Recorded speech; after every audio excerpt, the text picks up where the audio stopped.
under this big old sycamore tree here at Shelvins Rocks, or it used to be called back in the Revolutionary War days, Shelvins Rocks. Shelvins Rocks, they call it Shelvins now, I don't know. That used to be the old swimming hole back in the 1800s. And it's a great fishing spot. I came here one time with my dad when I was a kid. I don't know if you can see these bubbles. He took me out here, carried me out, and I was probably 3-4 years old. And we came out here and he waded out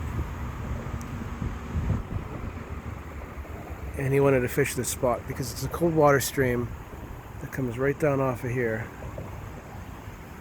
I thought today maybe there might be some trout in here, so I decided to come up here, have a look, and I don't see any trout.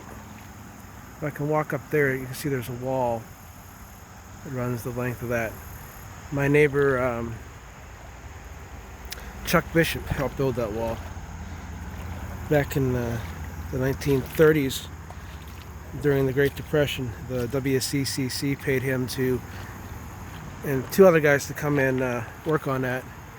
They dive off it and go swimming. Well, one day it so happened that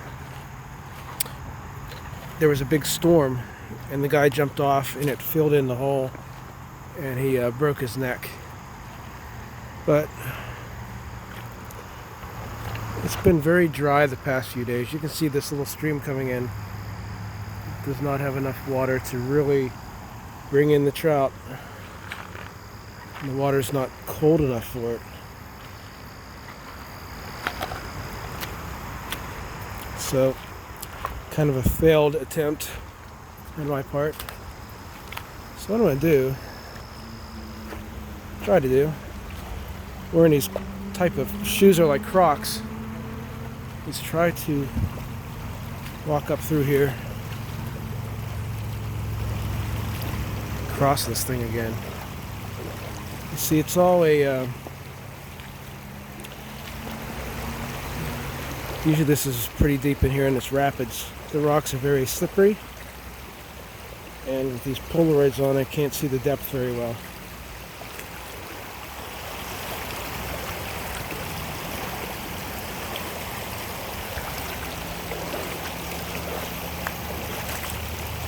There's something jumped. Oh, that's a... Let's see what that is. That's a snake up there. It's one bad thing about this is this area being so covered with these. It's like a type of willow. There he went under again. There's a lot of snakes in here. Awful lot of snakes.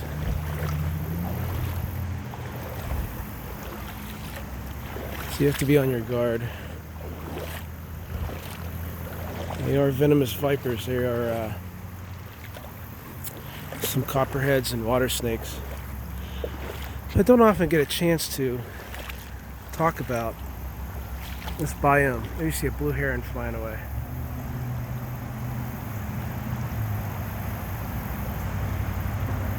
I captured it. Should start going above the tree line right there.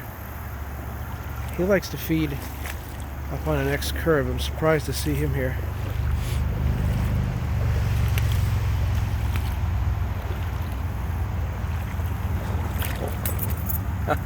Almost went in there.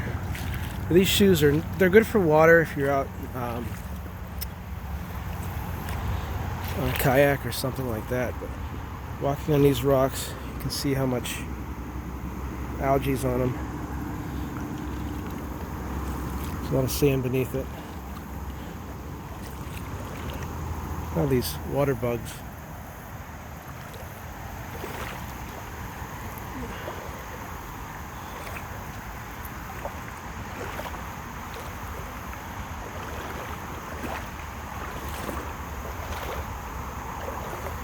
Kind of a shame. I used to be really good at this when I was a kid. I was nimble. I'd come up here,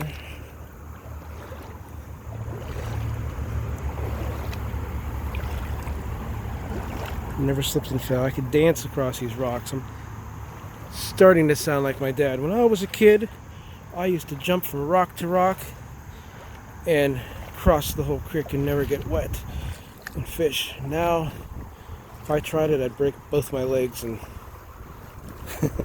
I'm starting to get like the old man there. He had a good 20 years on me, though. But when he had said that,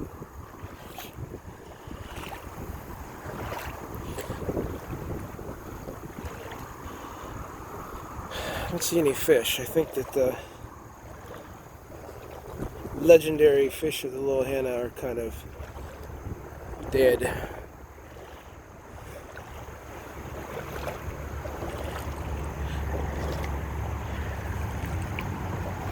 I used to be terrified to walk up along here like this with all the snakes.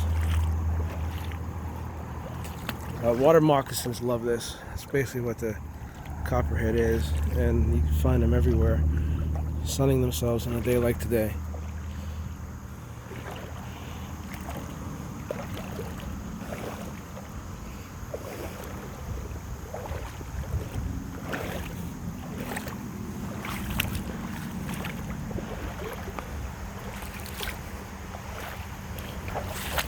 I can get on land.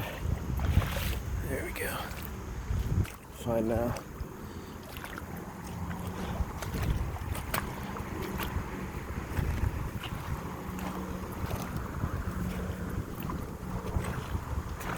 I don't know what this little plant is called, this green stuff. It's like a willow.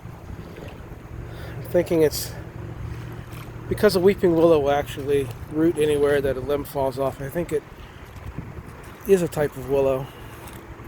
I'm not certain on that. There goes a little heron.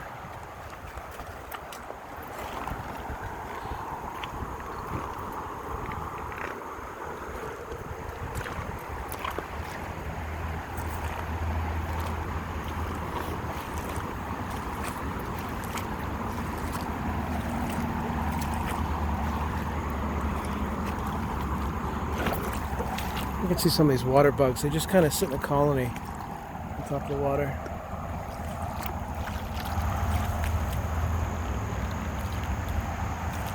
The minnows.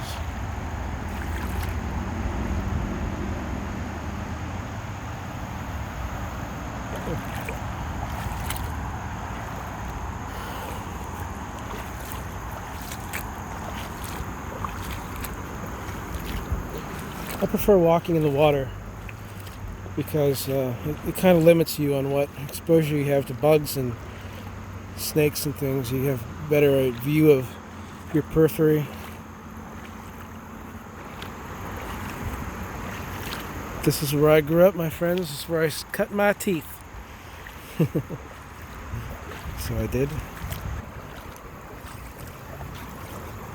I wrote my book, the Little Hannah song. And this is really one of the main spots. You know, you go below the causeway at Sleepy Hollow, and then you get into Kingston Dam. And I'm probably half mile below Kingston Dam.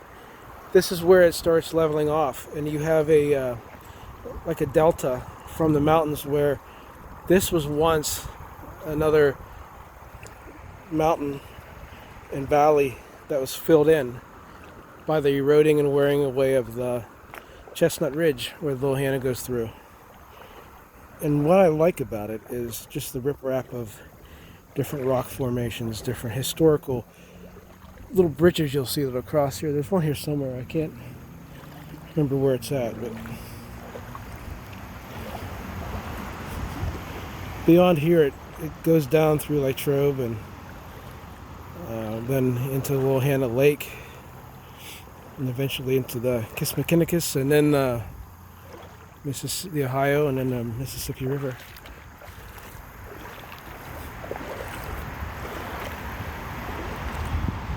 This is one of my favorite beautiful areas. Here you can see that wall. That was built for flood control, like I said, by the WCCC.